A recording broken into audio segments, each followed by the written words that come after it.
It seems every day, like this day right here, people are testing me in particular, my last nerves, like bungee jumping off of it, I'm telling you.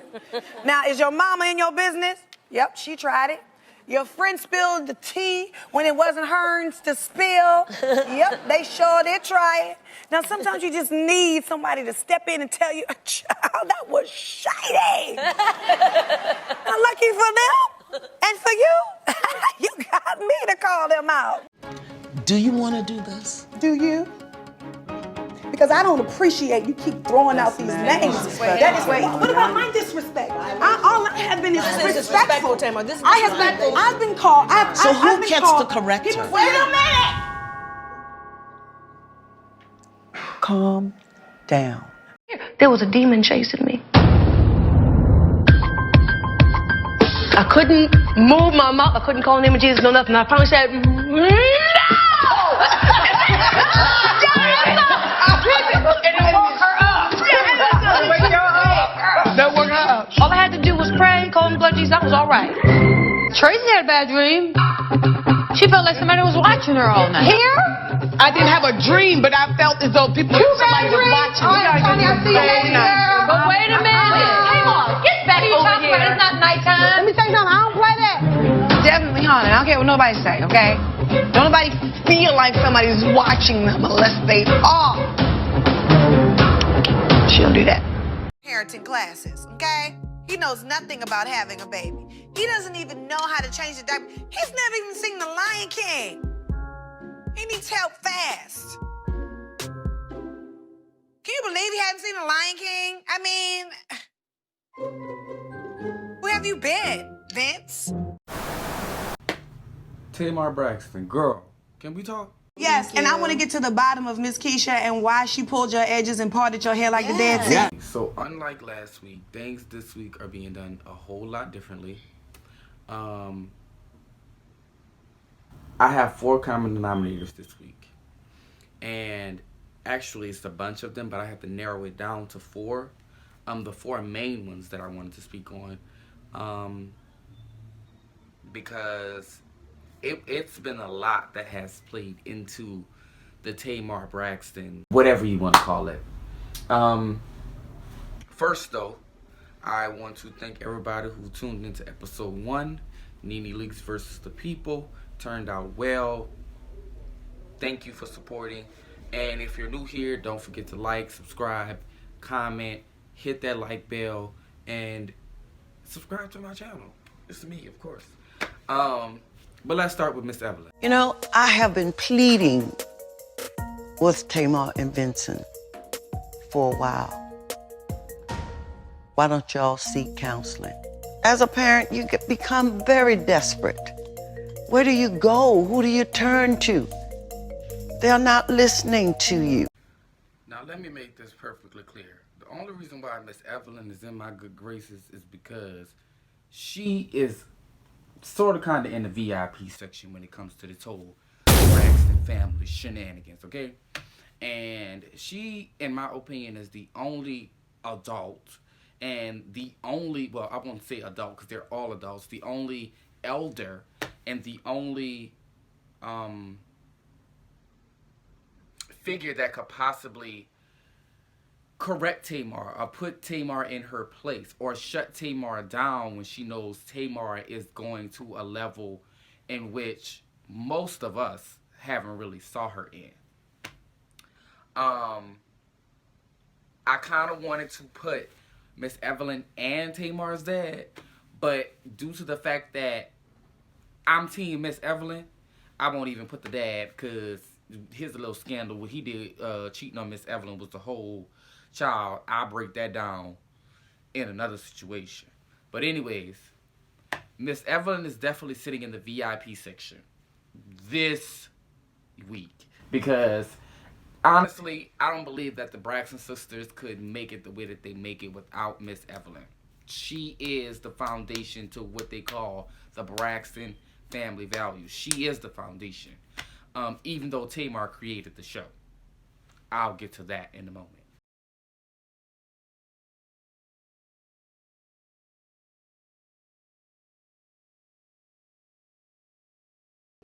since I can't say much about Miss Evelyn, I want to move on over to my second common denominator, Vincent Herbert. Every time I say something, you look crazy, you look stupid, it's you okay. like you got a problem. I can ask no questions about my career. Tamar, I can ask no questions about Ask nothing. you about this. You tell her you don't want to talk about your record. Stop, please stop doing that. People try to call you and have conversations with you about stuff. I don't feel like it. I don't want to talk about that. Please stop doing that. Yes, you do. Don't do that. Because of why? Because I don't know why. Because that's what you choose to do. Now, yes, there was a lot of lovey-dovey moments, gushy, all of that lovey-dovey shit between him and Tamar. But in my opinion, just as a fan being observant, he was very controlling. And he really never let her have the floor as far as the career. He really never let her have the floor as far as the marriage. He really, in certain instances that played out on public television, made her look less than. And even when she tried to have a voice, he took her trying to have a voice and basically used it against her in a way to demean her in front of certain people or in front of certain mutual friends that they share together. Okay? Even though, you know, him and Tamar were together as long as they were, he was one of the main factors, in my opinion, in the mental break that Tamar had. You know, I feel as though no matter who she goes out and date, no matter who she goes out and may want to proclaim love to, I believe she will always love Vince, and that will always be where her heart is at. But for her to have got stabbed in the back by him and done something so malicious as going as far as having an affair and having a baby, that's a bit much. Okay, so I don't really scream Team Vince because, in my opinion, it's a lot, like I said, that I feel as though that Tamar is not really ready to talk about.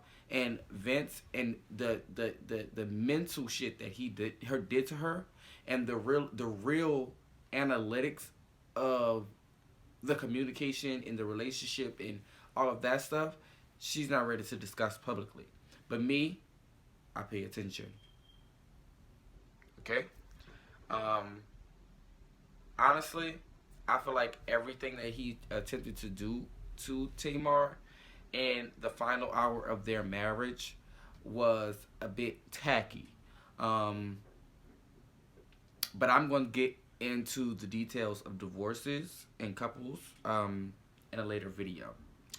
So, in the end, I truly believe Vincent Herbert, it was a fail. It was a fail.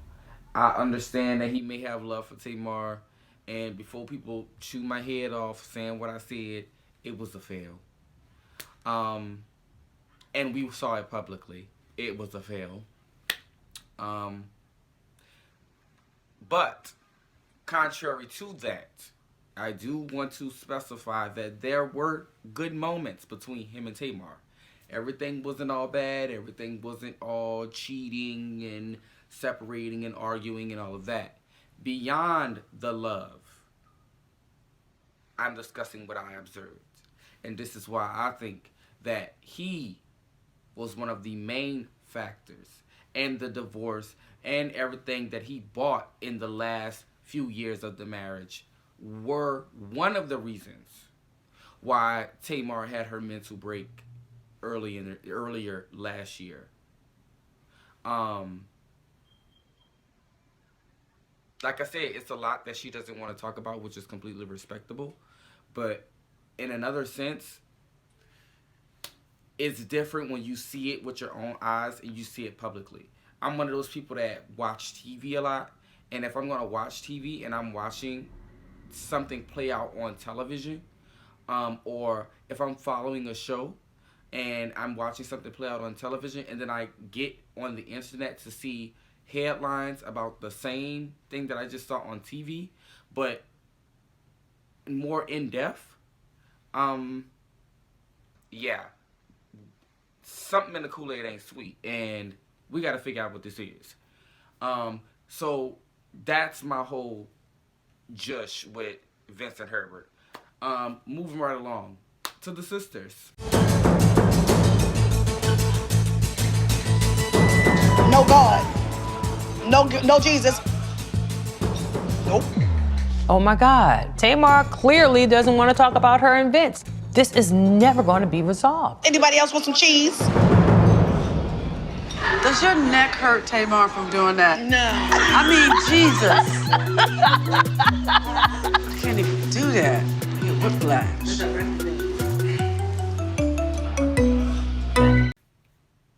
I believe that the Braxton sisters are one of the most vital parts in Tamar's life.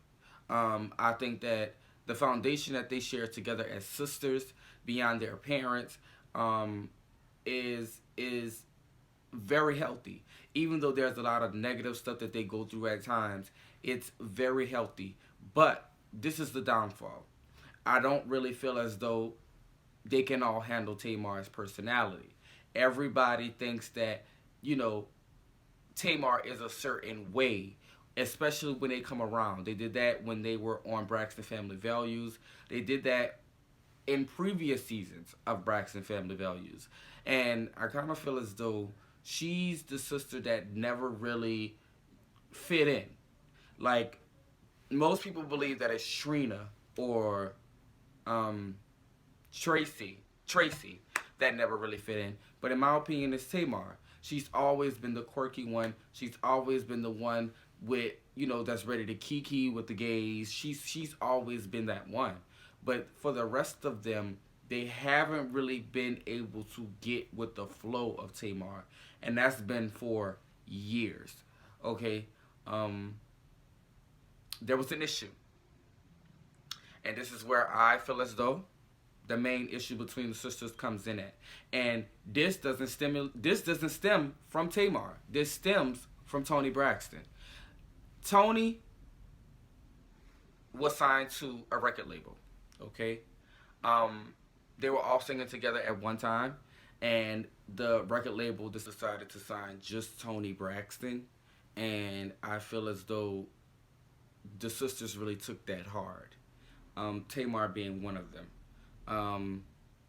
It was Trina, I believe, who told Tamar that, I told Toni, okay, if you get signed to the record label, you can help all of us get where we're trying to go, which was the honest truth. And Toni vowed that, you know, she would help them get where they wanted to go with her being signed to the record label. Okay? The only reason why that I included the sisters this week on my common denominators is because I still feel as though there's a lot that the sisters need to resolve, and they still haven't done that. Case in point, when they were on Ayanla, and there was a lot of truths that came out on Ayanla that nobody in the family had even heard. So it's a lot that needs to be resolved amongst the sisters first, before they even go back to their parents or anything like that to try to resolve anything. They need to resolve whatever they have going on amongst each other. And this is why I believe they're a common denominator. You know, family plays a big part sometimes, and a lot of people don't acknowledge that. And in this case, I believe it may not be the family. I do believe she's affected by the divorce of her mother and father, but I do believe her sisters, the dysfunction between the sisters, play a part in that as well. Harsh, but true. Lastly, we have WeTV. I eat off my lot, but tell me what's going on. That's what I was saying. No. Your behavior diminishes your message. You can't do what I do because I tell the truth. And I show up on time. And I'm where I'm supposed to be when I'm supposed to be there. And so when somebody dishonors me, I don't let it go on 55 times. I call it right then. Well, the crew don't tell the truth as to why. This ain't about the crew. Yes, it is. This It's ain't about the crew. production. It's about, This not is about about the production. Tamar has always said that WeTV was a scandal. And just like I said in episode 1 regarding Bravo, WeTV does a lot of sneaky shit that nobody knows about. There's an interesting thing in terms of with Lonnie in competition, or people in her same space, if you will. One of the Braxton sisters ended up getting removed off the reel. People accused that it was Lonnie. Yeah, well, she told me she was going to try to get her off the show. She said that she only wanted to be the only ghetto girl on the show, and she was trying to get rid of her off the show. She showed me an email, and she read it back to me, and one of the things she said, don't quote me verbatim or whatever, but it was to the effect of Tamar had just got on Dancing with the Stars. Okay. So being on Dancing with the Stars, she missed 52 episodes of The Real. I might be wrong, but I'm pretty sure it's 52. And she was pointing out to the network where if she missed 52 tapings and the ratings haven't changed or they getting better, we really don't need her.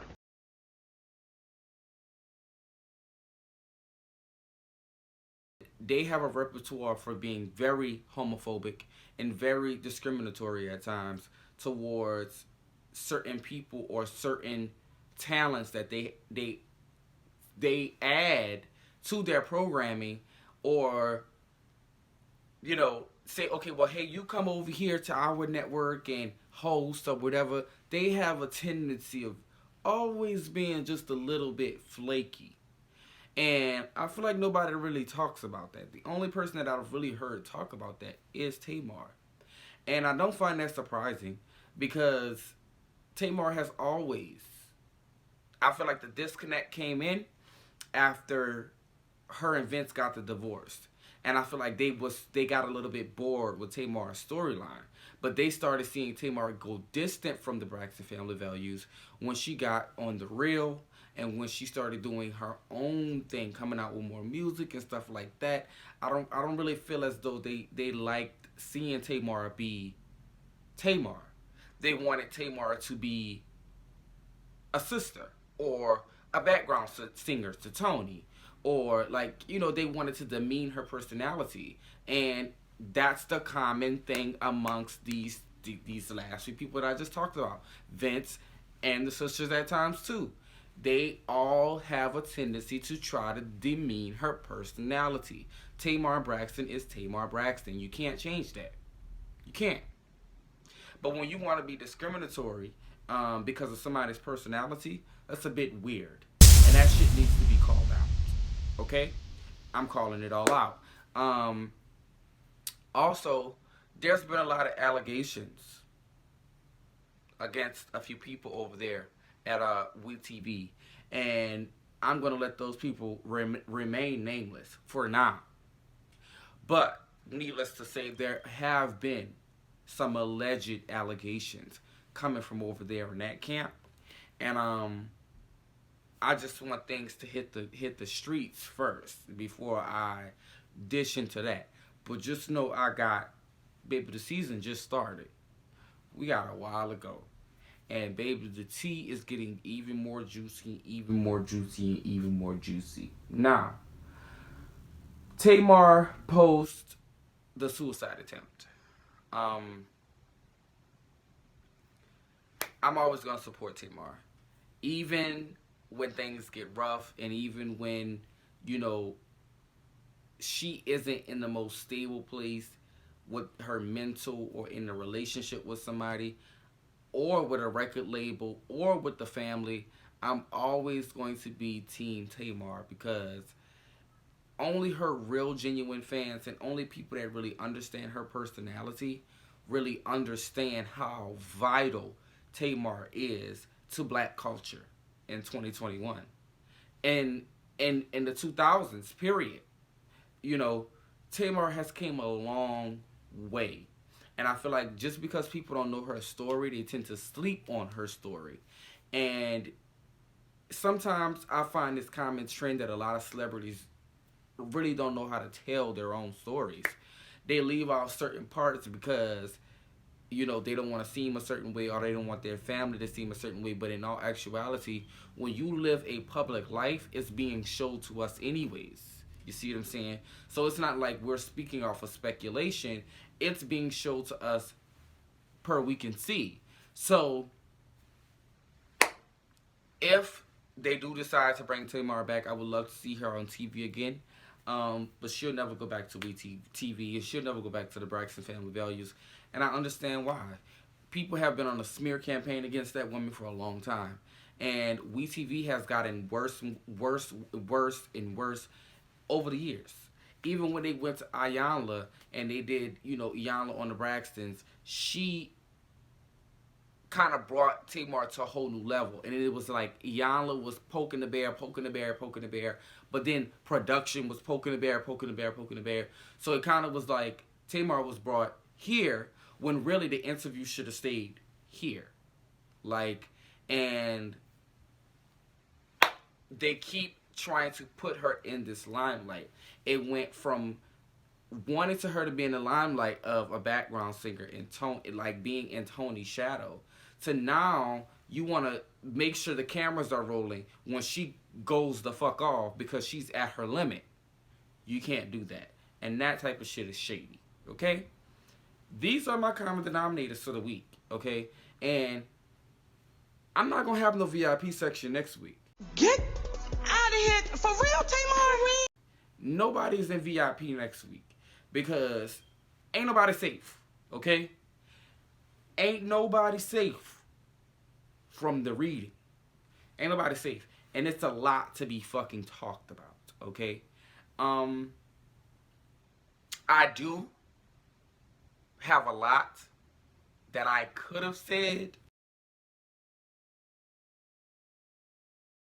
in this episode, but because episode 3 is so juicy and there's so much tea and so much fucking evidence against everybody involved, I just kept this one short, simple, and sweet. Okay? So, next week, join me for a surprise edition of Armani's Got the Heat. Next week, I'm not playing fair. Next week won't be about a woman. So, stay tuned. Always remember, if you can't love yourself, honey, I'm just playing. I'm just playing. Stay safe. Wear a mask. Take care of yourself. And take care of your mental health. Thank you for watching.